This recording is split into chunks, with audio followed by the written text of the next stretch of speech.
नमस्कार मंडळी, स्वागत आहे आपल्या गावची कथा या यूट्यूब चॅनलवर.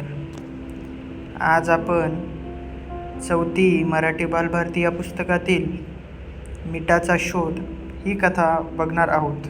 फार वर्षापूर्वीची ही गोष्ट आहे. इतक्या पूर्वीची की त्या काळी माणूस जंगलामध्ये गुहेत राहत असे आणि कंदमूळ खाऊन पोट भरत असे. शिकार करून प्राण्यांचं मांस खात असे. त्याला अन्न शिजवून किंवा भाजून खाणं हे माहीत नव्हतं.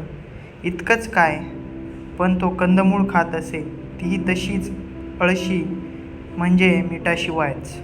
आज आपण एखादा पदार्थ मिठाशिवाय खाऊ शकणार नाही, पण त्या काळी मीठ म्हणजे काय हेही त्याला ठाऊक नव्हतं. एके दिवशी असंच जंगलामध्ये भटकताना एका आदिमानवानं काही हरणांना ठराविक जागी एका झाडाच्या बुंद्यापाशी असणाऱ्या दगडांना चाटताना बघितलं. बरेच दिवस त्याने या गोष्टीचं निरीक्षण केलं. त्याला खूप आश्चर्य वाटलं. मग त्याच्या मनात कुतूहल जागृत झालं. काय असेल बरं हे? ही हरण रोज का बरं या जागी दगड चाटतात? आपणही बघूयात का चाटून? त्याच्या मनात शंका आली आणि लगेच शंकेचं समाधान करण्यासाठी त्यानं तेच दगड चाटून पाहिले. तर काय, एक वेगळीच पण मजेदार चव त्याच्या जिभेवर रेंगाळायला लागली. त्याला ती खूप आवडली. तो रोज त्या जागी येऊन तो दगड चाटू लागला. तो दगड म्हणजे काय होत हे माहीत आहे का तुम्हाला? तो होता खनिज मिठाचा दगड. खनिज मीठ म्हणजे ज्याला आपण सैंधव मीठ असे म्हणतो. त्यानंतर त्याला एक युक्ती सुचली. त्या दगडाचे त्यानं तुकडे केले. ते तुकडे आपल्या गुहेत नेऊन ठेवले आणि कंदमूळ खाताना रोज थोडा दगड चाटू लागला. त्याला आता जेवणात खूप मजा येऊ लागली. हाच दगड फळ खातानाही तो चाटू लागला. असे खूप दिवस गेले आणि एके दिवशी ते तुकडे संपले. मग त्यानं आधीच्या जागेवरून आणखी दगड आणले, पण त्या दगडांना पूर्वीच चव नव्हती.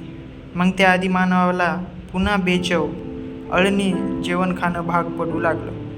आता त्याला शांतपणे बसून राहावेना. त्या दगडाचा शोध घेण्याचा त्यानं खूप प्रयत्न केला, पण तो दगड काही त्याला मिळाला नाही. आता काय बरं करावं असा विचार करताना चालत तो त्या जंगलाच्या टोकापाशी, म्हणजे जिथे जंगल संपत अशा जागेवर येऊन ठेपला. त्याला दिसली एक वेगळ्या प्रकारची माती. ती खूप लांबवर पसरलेली होती आणि त्या मातीनंतर पाणीच पाणी खूप लांबवर पसरलं होतं की तिथे जाणं शक्यच नव्हतं. त्याला पुन्हा कुतूहल वाटलं. ते लांबवर पसरलेलं पाणी म्हणजे होता अथांग समुद्र आणि ती वेगळ्या प्रकारची माती म्हणजे वाळूने भरलेला समुद्र किनारा, जो या आदिमानवानं प्रथमच पाहिला होता. तो चालत त्या समुद्राच्या पाण्यात गेला आणि काय आश्चर्य, ते पाणी त्याच्या हातापायांना झोंबू लागलं. का माहीत आहे? आदिमानवाच्या हातांना आणि पायांना बरंच खरचटलं होतं. जंगलातले काटेकुटे दगड यांमुळे पायांना बऱ्याच जखमाही झाल्या होत्या.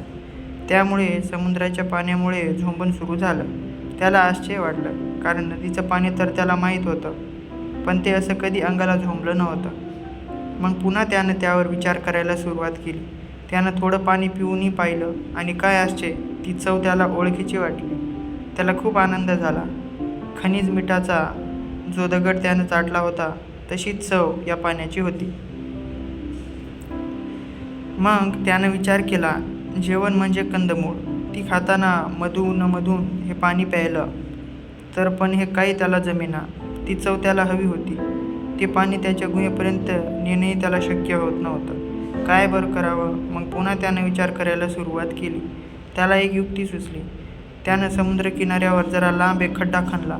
त्यात समुद्राचं पाणी साठवलं. मग उन्हामुळे त्या पाण्याची वाफ झाली आणि त्या पाण्यातले क्षार म्हणजे सध्याचं आपण खातो ते मीठ त्या खड्ड्याच्या तळाशीच राहिलं. मग त्या आदिमानवाला ते सहज आपल्या गुहेत नेता आलं.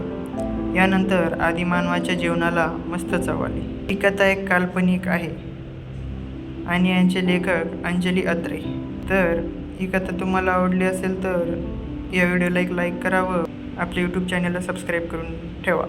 भेटूया पुढल्या अशाच एका छान कथामध्ये.